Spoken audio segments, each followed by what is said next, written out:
thing. It was a symbol. You mean this? Yes. That exactly. What we wondered is... what is it? What is it? Well, it's the sign of the Deathly Hallows, of course.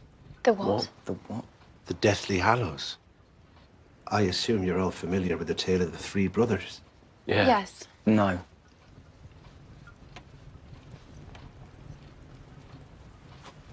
I have it in here.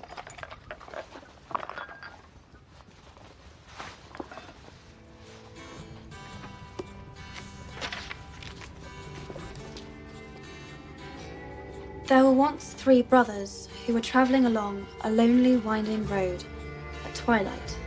Midnight. Mum always said midnight.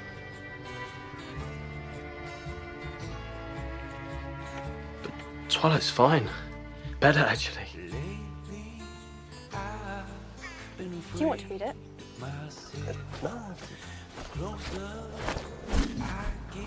There were once three brothers who were traveling along a lonely, winding road at twilight. In time, the brothers reached a river too treacherous to pass. But being learned in the magical arts, the three brothers simply waved their wands and made a bridge. Before they could cross, however, they found their path blocked by a hooded figure. It was Death, and he felt cheated. Cheated because travelers would normally drown in the river, but Death was cunning. He pretended to congratulate the three brothers on their magic and said that each had earned a prize for having been clever enough to evade him. The oldest asked for a wand more powerful than any in existence, so Death fashioned him one from an elder tree that stood nearby. The second brother decided he wanted to humiliate Death even further and asked for the power to recall loved ones from the grave. So Death plucked a stone from the river and offered it to him. Finally, Death turned to the third brother. A humble man, he asked for something that would allow him to go forth from that place without being followed by Death. And so it was that Death reluctantly handed over his own cloak of invisibility.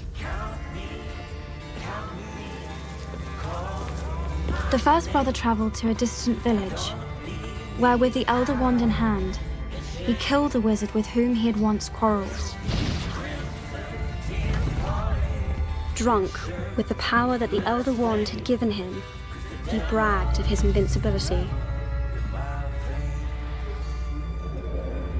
But that night, another wizard stole the wand and slit the brother's throat for good measure. And so Death took the first brother for his own. The second brother journeyed to his home, where he took the stone and turned it thrice in hand. To his delight, the girl he had once hoped to marry before her untimely death appeared before him. Yet soon she turned sad and cold, for she did not belong in the mortal world. Driven mad with hopeless longing, the second brother killed himself so as to join her. And so Death took the second brother. As for the third brother, Death searched for many years but was never able to find him. Only when he attained a great age did the youngest brother shed the cloak of invisibility and give it to his son. He then greeted Death as an old friend and went with him gladly, departing this life as equals. So there you are. Those are the Deathly Hallows.